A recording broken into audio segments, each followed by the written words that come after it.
আমি কামিজের সম্পূর্ণ প্রসেসগুলো আপনাদেরকে দেখিয়েছি। এখন হাতা কিভাবে কাটিং করতে হয় আপনাদেরকে দেখাবো।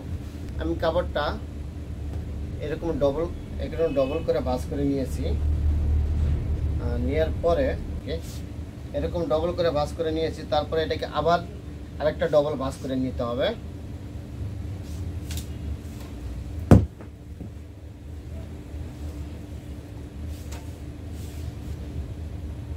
আমি ডবল করে ভাঁজ করে নিয়েছি। এখন আমাকে যা করতে হবে সেটা হলো এখানে প্রথমে একটা দাগ দিয়ে নিতে হবে। পাশাপাশি হাফ ইঞ্চি প্রথমে একটা দাগ দিয়ে নিতে হবে। হাফ ইঞ্চি নিচে একটা দাগ দিতে হবে। এই দাগটা আমাদের মেন দাগ। এই দাগে কাটিং হবে। হাতা লম্বা 16 ইঞ্চি। হাতা লম্বা এই যে 16তে দাগ দিতে হবে 1 ইঞ্চি নিচে একটা দাগ দিয়ে নিতে হবে। এখানে হাতা ডাউন নামাবো 3 ইঞ্চি। যেহেতু 34 ইঞ্চি বডি, 3 ইঞ্চির বেশি নামানো যাবে না।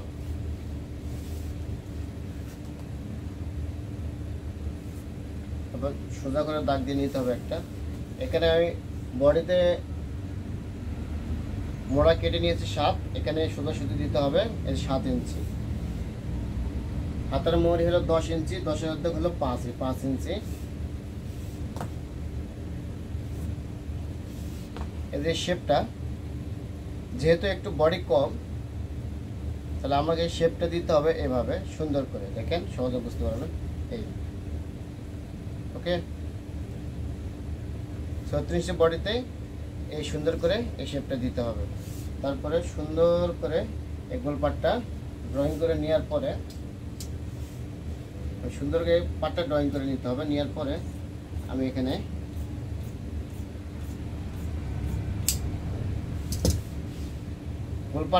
গোলপাটটা সুন্দর করে কেটে নিতে হবে।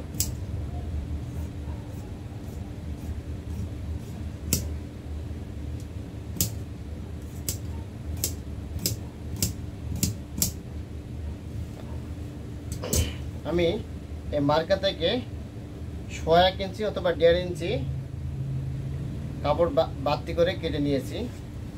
কেটে নিতে হবে। এর দাগ থেকে 1 ইঞ্চি কাপড় আমি বাড়তি করে কেটে নিয়েছি। এখানে একটা চাকান দিয়ে নিতে হবে। এখানে একটা চাকান দিয়ে নিতে হবে। এই দাগ থেকে 1 ইঞ্চি কাপড়টা বাড়তি করে কেটে নিতে হবে। এখন তালপাট কিভাবে কাটিং করতে হয় আপনাদেরকে দেখাই।